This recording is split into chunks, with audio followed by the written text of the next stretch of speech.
Hi, welcome back to this channel. So in this video, I will show you how to enable Windows Spotlight on Windows 11.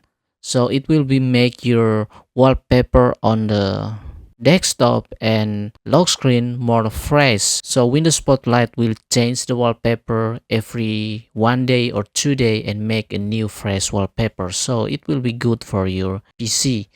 To enable it, we right click on the desktop and click and go to personalize.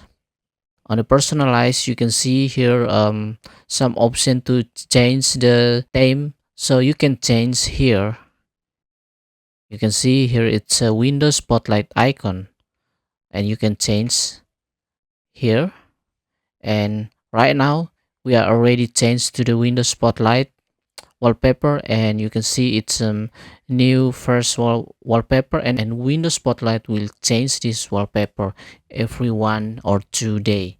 So maybe it will be need internet connection in your PC to Windows Spotlight renew the wallpaper every day. So I hope this video is useful and see you in another one.